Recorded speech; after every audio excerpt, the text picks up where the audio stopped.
Hello and welcome to New Wave Global. You're watching Unraveled with Marvi Sirmed, where we break down the intricate layers of geopolitics shaping our world today. Tonight, we turn our focus to a region perpetually in flux, the Middle East, and especially Syria.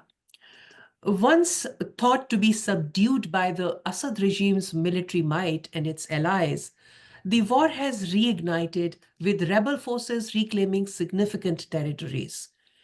But this resurgence is not happening in isolation. It intertwines with another volatile front, the fragile ceasefire between Israel and Hezbollah in Lebanon.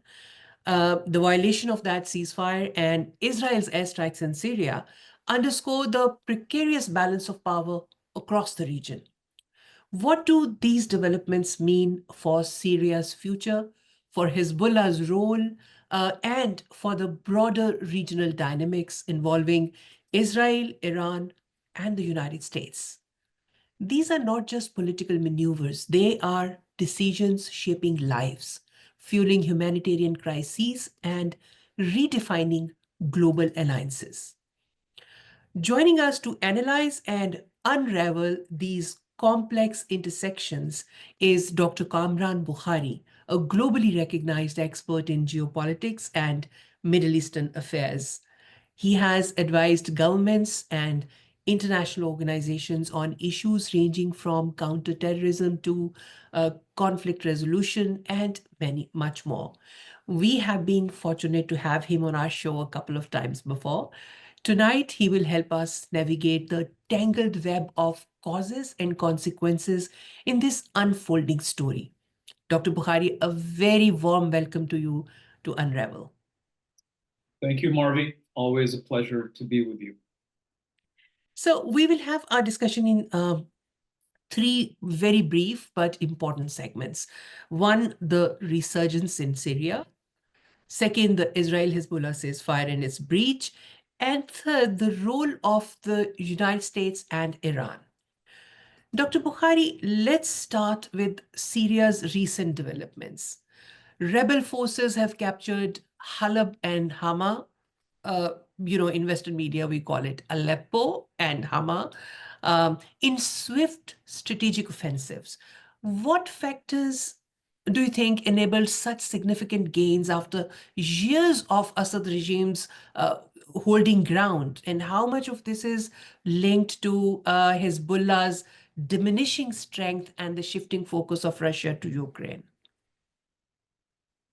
So, Marvi, I'm one of those who has actually been predicting this for a very long time, and on multiple levels. So, I recall a piece that I wrote in 2015. You'll remember I used to be at Stratfor at the time, and I wrote a piece saying that there are limits to how far Iranian influence and Iran's quote unquote axis of resistance can expand itself, and after which they will begin to contract.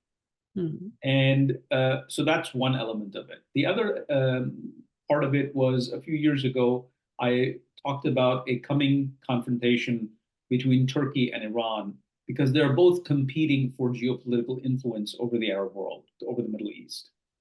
And then last October, which is like a few weeks ago, on October 3rd, I wrote a piece after it became clear that Hezbollah has been hit in a devastating manner by the IDF assault.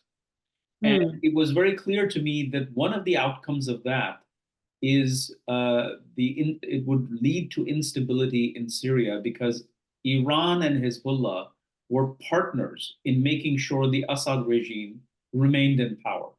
It defeated the rebels in 2016, drove them out of Aleppo, and had maintained the upper hand in the battle space.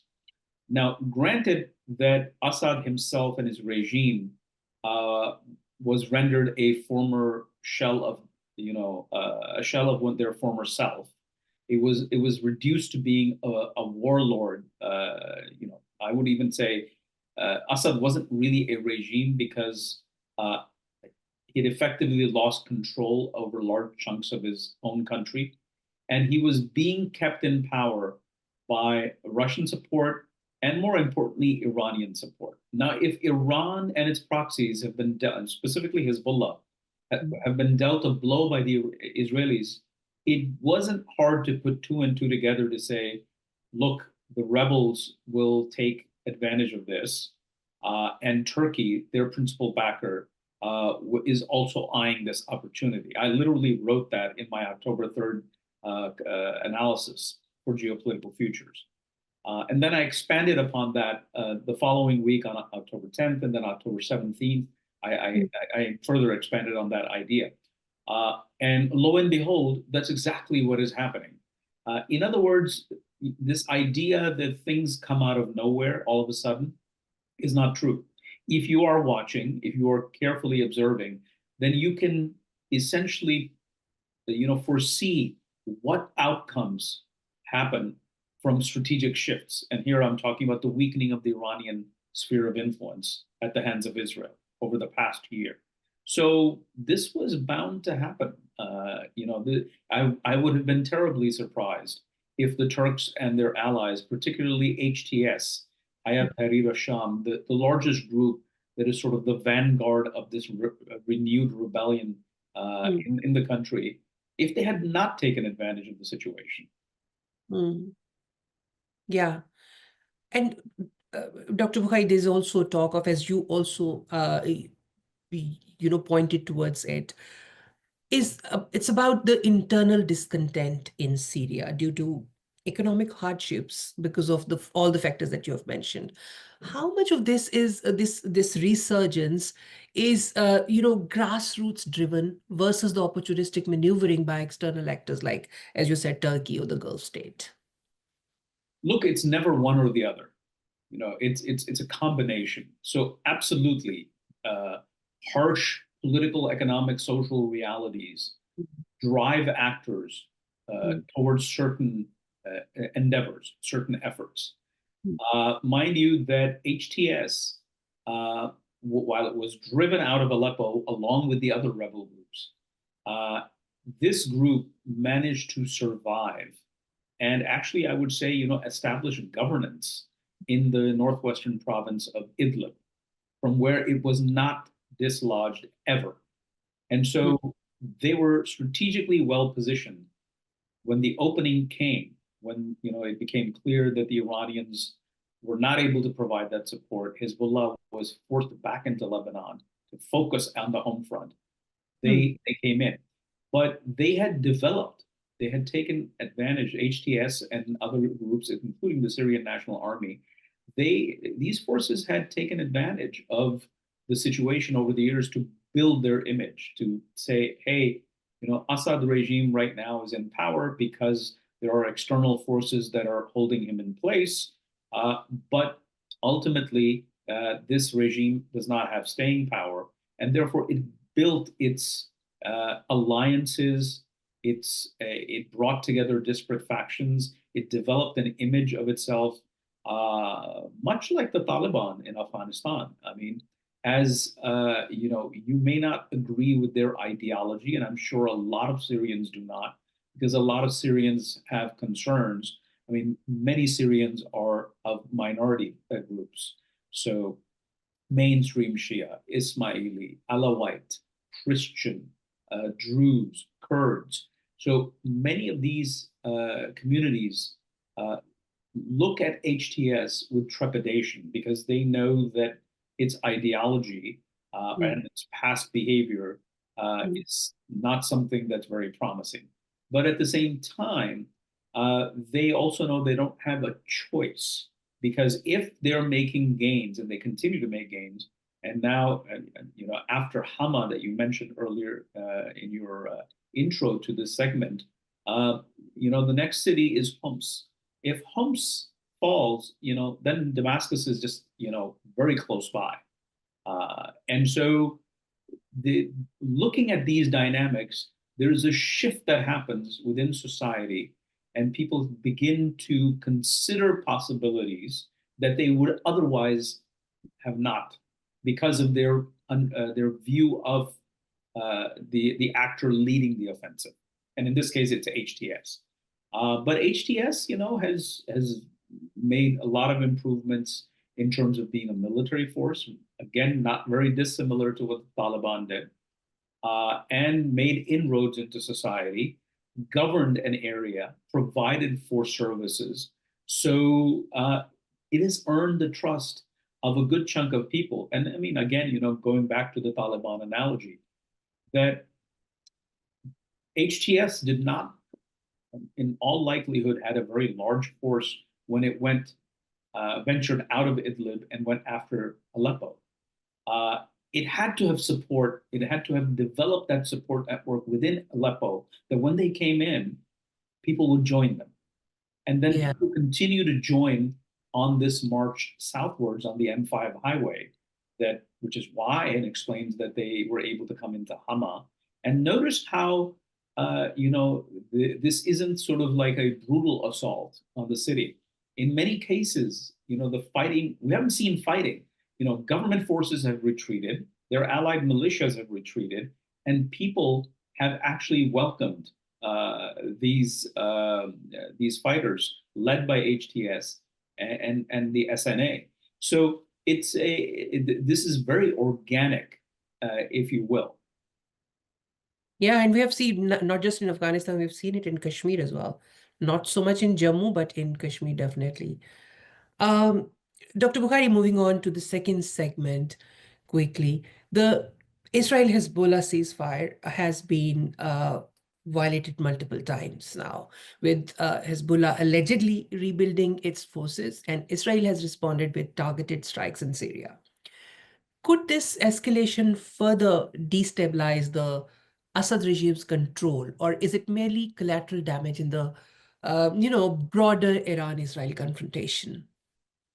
So one thing about truces and ceasefires, when any parties to the conflict, it could be anywhere in the world.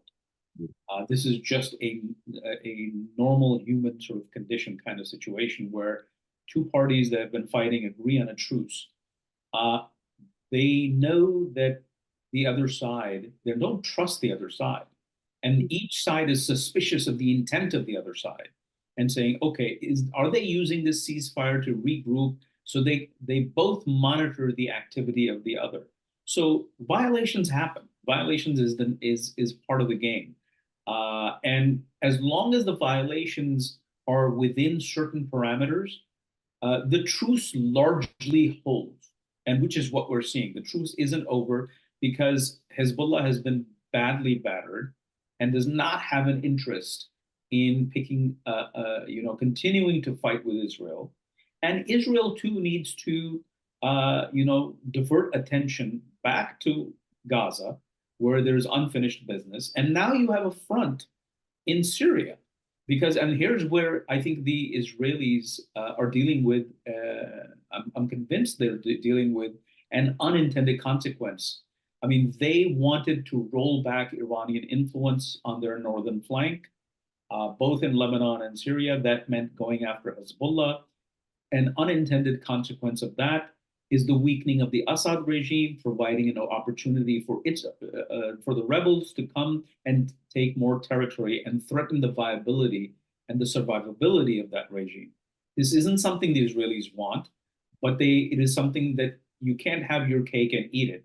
So if you are going to roll back Iranian influence, then it's going to have outcomes, unintended outcomes. This is a major one. So this is why we, just in the last few hours, we have reports that the Israelis have been telling the United States and other regional players that if the rebels take Homs, they will set up a buffer zone in southeastern Syria. Why? Because and before they even get to Damascus, Damascus is north of the Israeli border, well north of the Israeli border, the Golan Heights that are also Syrian territory occupied and annexed by the Israelis, occupied since 1967, annexed in 1981. And so they're worried that they got rid or they weakened, what is Iranian or Shia radicalism, and only to now face Sunni jihadism and Sunni Islamist actors. And so this is an uncertainty that they don't want spilling over into their borders. So you now see them try saying, hey, we're going to create a buffer zone. We're going to cross the border. They haven't done that yet. These are still reports, but it makes for logical sense that if they actually went ahead and did that, because they now face a different kind of threat. It's the difference between the devil you know and the devil you don't. So Iran, they understood Iran became an intolerable threat after October 7th and October 8th, and they had to neutralize that. The Assad regime is, they've had this weird relationship with the regime for decades, where they're adversaries, but they both know the limits that they have, and they both have this sort of an understanding, if you will. And so if the Assad regime falls, then that architecture, that arrangement that Israel has in Syria is gone. And you now have chaos and anarchy and potentially hostile forces filling the vacuum. And no country would want that on their northern flank. Yes, that's true. And also, we can't forget that Hezbollah do have its own ambitions in Lebanon, which play a role in shaping its actions in Syria. So is this group overstretching its capacity, and how might this affect its overall influence, in the region? You're referring to Hezbollah, right? The Hezbollah, yeah. I think that it's not overstretching anymore. It was overstretching to begin with. It was overstretched for many years. Uh, Mm. and now it's contracting. And that's the problem. That is why Assad is in trouble, because Hezbollah cannot provide the support that it used to. This is why you see if you're Iran and you relied on Hezbollah to, because there are only so many IRGC Quds Force commanders, troops, advisors that you can send to, and then you can mobilize other like Fatimiyun, Zainabiyun militias, amongst many others. In the heyday of the civil war, the Iranians mobilized tens of thousands of Shia fighters to come and support the Assad regime. But the heavy lifting or the overseeing of that was a heavy component of that was Hezbollah.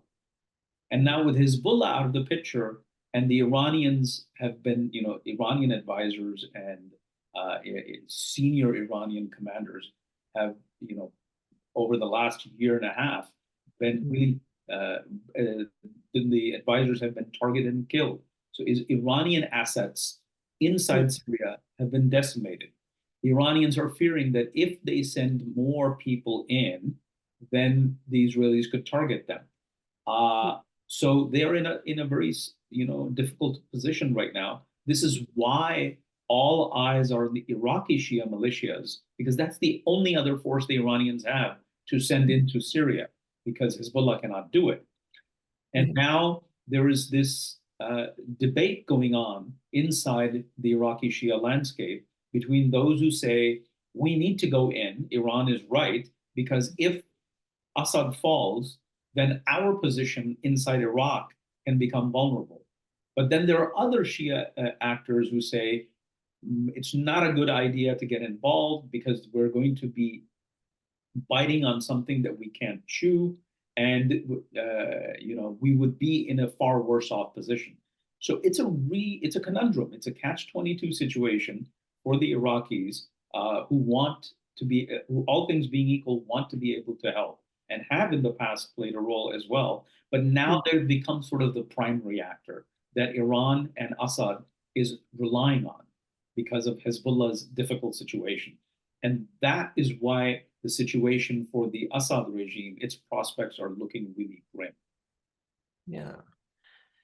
So, third segment, we are moving quite, keeping the time quite well. So, the US has focused its Syria policy mainly on countering ISIS and limiting Iranian influence. With Iran providing significant support to the Assad regime, how does Washington's policy evolve amidst all these new developments? And could there be a thaw between the US and Assad in, for example, in exchange for curbing Iran's role? So if you are Assad, And if you are being told, I'm not sure this is happening, most likely this is being signaled and messaged to Assad Mm-hmm. through the Saudis and the Emiratis, that, hey, if you distance yourself from Iran, Mm-hmm. then we will support you. Now the problem for Assad is he's in a very, very tight spot. He's losing territory very fast. So can he trust these promises, these vague promises? And therefore, it's not like the Russians and the Iranians are providing effective support to Assad in this difficult moment. They're not. But if you have a set of bad options, you go for the least one, and you go with the trusted option if you are in a difficult situation, even though it's not very reliable as well. So the big question is, how will that help? So, okay, if I distance myself, what does it mean to distance myself from Iran? B, how will you make sure that the rebels do not come and topple my government? Do you control them? Definitely the Saudis and the Emiratis do not control them. The Americans also do not have influence over them. The Americans only have influence over the Syrian Democratic Forces, which is the Kurdish militia that fought ISIS and holds large territory in the northeast and further south in the general east of Syria. But Turkey is the one that is the external backer of HTS and SNA. And the big question is, can they get Turkey to influence the rebels such that they do not topple the regime? Now, that raises the question of Turkey's capability. External powers are overrated, in my opinion. When in battle spaces, in active battle spaces of intense kinetic activity, one of the issues that happens is realities form on their own. There is a certain logic of the battlefield that overrides the subjective preferences of actors. So if you are HTS and the allies and the rebels, and you're making significant progress in taking territory, why would you stop? Why would you listen to Turkey, or why would you? I mean, remember, the Taliban did an agreement with the Trump administration.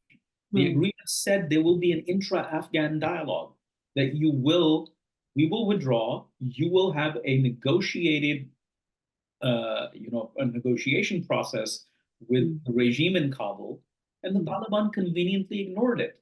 Yeah. They ignored the U.S. They ignored first the Trump administration, and then they saw the messy transition from the Trump administration to the Biden administration, and then they realized that why would we want to negotiate with an entity that has no staying power? And I would say the same logic is something that's on the minds of HTS and the rebels. And so Assad knows this. So why would Assad, accept these gestures? He will ask for something concrete. Give me something concrete. Show me, just don't say, hey, I'm going to come and help you. But instead, show me how you're going to help me if you really want me to, believe you. So I think that's where the situation is. Yeah. And as you said, also pointed earlier, for Iran, Syria has always been a critical bridge to Hezbollah. So with the current turbulence, do you see Tehran doubling down on its involvement, or is it looking for an exit strategy itself, given its own domestic challenges? I would say that Iran is not looking for an exit strategy. I would rephrase that and say Iran is looking for a fallback position. A fallback position is something that is considered once your original strategy has fallen through. It's no longer working. This, Marvi, if the Assad regime, if and when, I'm not saying it is, if and when the Assad regime is ousted, is toppled, that would be an event of seismic proportion in the Middle East, because as you just rightfully pointed out, it would be devastating for Iran. Iran has spent the last 40 some years developing this sphere of influence extending from their borders through Iraq, through Syria, to Lebanon and the Eastern Mediterranean. They've always had a good relationship with the Assad regime going back to the earliest days post-revolution in Iran, which is why between the IRGC and the Syrian military and intelligence, they both developed Hezbollah in Lebanon jointly. If you recall, in those days, while Iran was doing this alongside Syria, cultivating its main proxy in Lebanon, it was also fighting a war with the Saddam regime of Iraq. You will recall in the 1980s, the Iran-Iraq War. And it was only after the US toppled Saddam that Iran was able to develop this contiguous sphere of influence from its borders all the way to the Eastern Mediterranean. That entire project is now collapsing as we speak. And so this will be, Hezbollah, it will be disconnected from Hezbollah.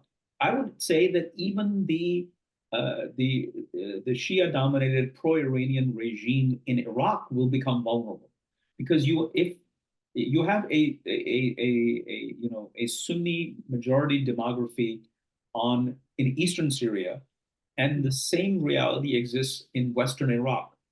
This is why ISIS had its caliphate on both sides of the border that was dismantled. Now, ISIS is no longer there, but people who are Sunni Arabs and who are opposed to both the Shia in Iraq and the Assad regime, they have a common interest. So from the Iraqi Shia point of view, from the Iranian point of view, the fall of Assad not only disconnects you from Hezbollah in Lebanon, your position in Iraq becomes vulnerable. So this is going to be, a historic development. It will reshape the geosectarian balance of power. And as I've been writing and speaking, this is an opening for Turkey to come in and fill that vacuum. Historically, regardless of what regime was, and we're going back centuries, this arena, the Levant and Mesopotamia, has been the sort of battle space, the traditional rivalry battleground between whoever controlled the Persian plateau and whichever force controlled the Levant and Asia Minor. Asia Minor is now called Turkey in the modern era. And this goes back to the Sassanid, pre-Islamic Sassanid Empire in Persia versus the Byzantine Empire that controlled large parts of the Levant and modern day Turkey. So we're seeing a reversal. So, this was something unusual that the Islamic Republic of Iran had established over the last 40 years. Even during the Ottoman-Safavid rivalry, this area was controlled by the Ottomans, not the other way around. So what we saw was an unusual 40-year, 4-decade period, and now we're seeing a resetting of those regional dynamics. And thank you, Dr. Bokhari, for being comprehensive yet concise. So you have given me enough cushion to quietly add the fourth segment. As we discuss these, geopolitical shifts, it is impossible to ignore the humanitarian toll. I was reading somewhere there were around 50,000 people. They have been displaced in the past month alone. How should the international community balance the political negotiations with urgent relief efforts? Look, I think that we have so many humanitarian situations, from Gaza to Lebanon to and now Syria, and God knows there are no shortage of problems, humanitarian problems elsewhere in the world. Yeah. Ukraine being another one, and so I think it's fair to say that the amount of humanitarian crises, the volume of humanitarian crises in the world, have outstripped the collective bandwidth of the international community. I mean, I was talking to somebody, I have friends at the World Bank who were telling me that we're looking at tens of billions of dollars just to rebuild Gaza. Mm. And that's not going to happen tomorrow. There's just not enough money out there to just be poured in. This is a multi-year, if not multi-decade process of rehabilitation. So, and I don't think the war in Syria, it's just begun. Even if Assad is toppled, you remember, Marvi, that when Najib, his regime was toppled in Afghanistan in 1992, the war did not end. Those who fought the communists and the Soviets then fought with each other. This is where we got the Taliban from.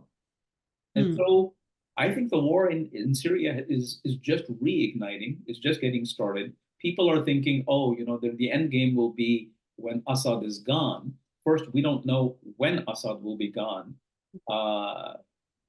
And let's say he is gone, within months or weeks or whatever it is, the unfolding of the story or the saga doesn't end there. It just a new chapter will begin. So if you're looking at prolonged conflict, then think about the human toll that will come with it. Already, we have well over 5 million, close to 5 million. I could be slightly off on the figure. Syrian refugees in Turkey. You have about 800,000 of them in Jordan. You have roughly about 1 million of them in Lebanon. And so if fighting continues, then, look at the sort of the if you will, forced displacement of people. It could only get worse. So there is no escaping the human cost of warfare.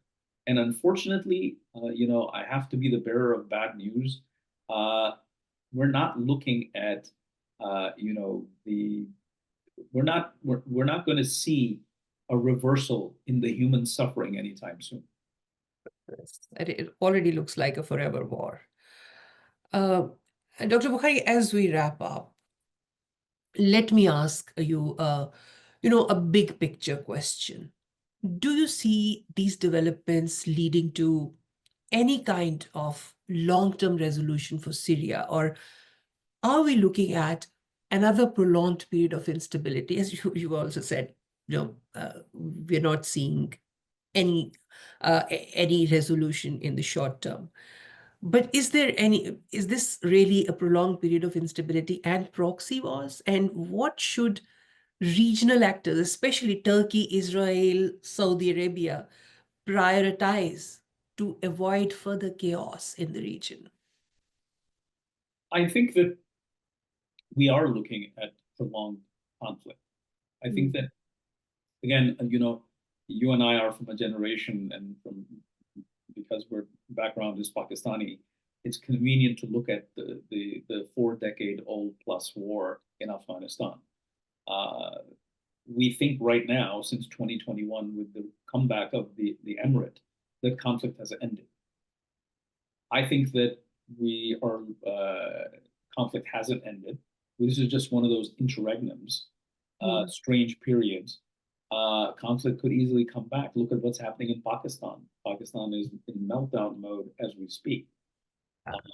And so, if you use that as sort of a benchmark, once conflicts begin, it's really hard to bring them to an end, especially when it leads to the collapse of state structures. And I think that what's important here is to understand is that the nation state in this wider region of the Middle East and South Asia never really took hold on a large scale.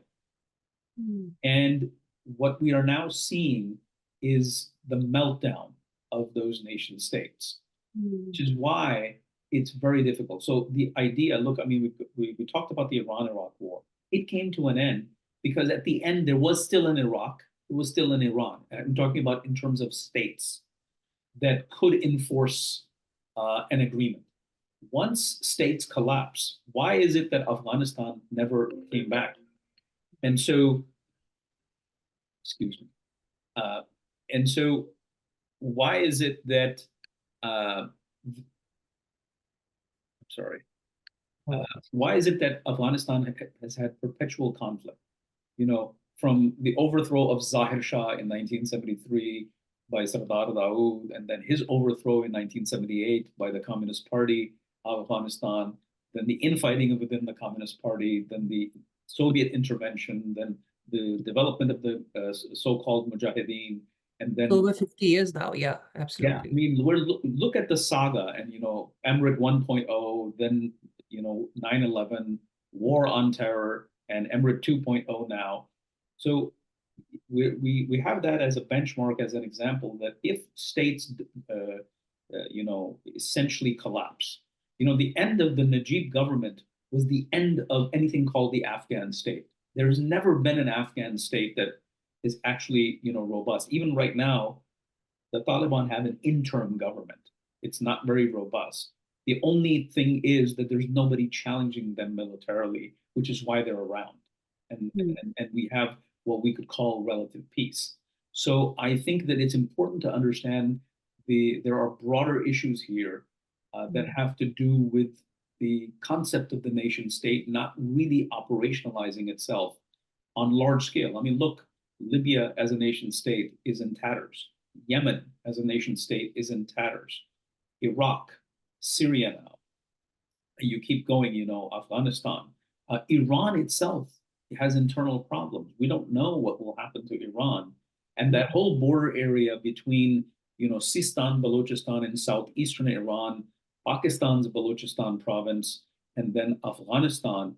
I mean, this is an area where all three regimes are in trouble.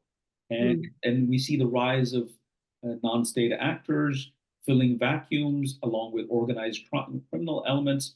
So if there's a reason why there's conflict, and the idea that you know these so-called forever wars, there's a logic behind them, even though we hate what we see happening, but there are reasons for it. Yeah.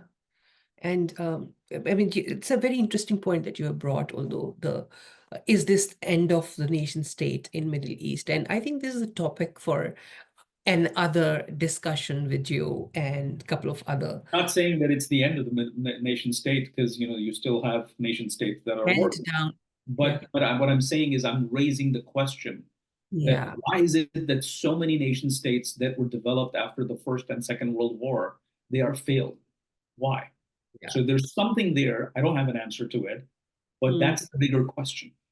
Yeah, a question worth exploring more. So Syria today is a reminder of how conflicts don't happen in isolation. They ripple across borders and lives, fueled by competing interests and old grievances. Whether peace is a possibility or a mirage, it depends on not just on the players in the region, but also on the global powers watching from afar.